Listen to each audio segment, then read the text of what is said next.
अस्सलाम वालेकुम तमाम दोस्तों को मेरी तरफ से रमज़ान करीम की आमद बहुत बहुत मुबारक। दोस्तों, चीनी की मार्केट में रात के 50 से 60 रुपये तक का इजाफ़ा देखने को मिला। रमज़ान करीम की आमद के आते ही चीनी को पर से लगना शुरू हो गए हैं। मज़ीद कितना तेज़ी रहेगी या रेट में कितना इजाफ़ा होगा, तो वो भी आप दोस्तों के साथ शेयर किया जाएगा डेली बेसिस पर। तो चलिए रेट की तरफ चलते हैं और सबसे पहले है कमालिया शुगर मिल। तो 9700 रुपये रेट है।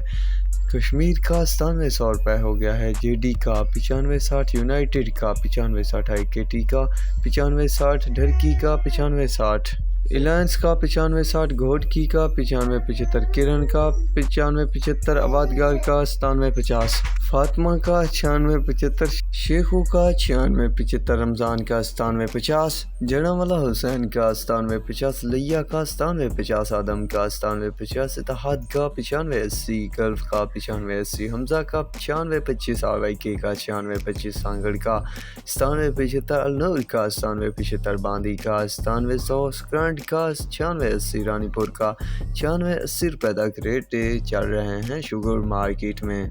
तो दोस्तों, जिनकी अपडेट मेरे पास मौजूद थी तो वो आप दोस्तों से शेयर कर दी, तो मज़ीद क्या होगा तो उसकी अपडेट भी जल्द शेयर कर दी जाएगी। तो दुआओं में याद रखना। मिलेंगे एक नए वीडियो और अपडेट के साथ। अल्लाह हाफिज़।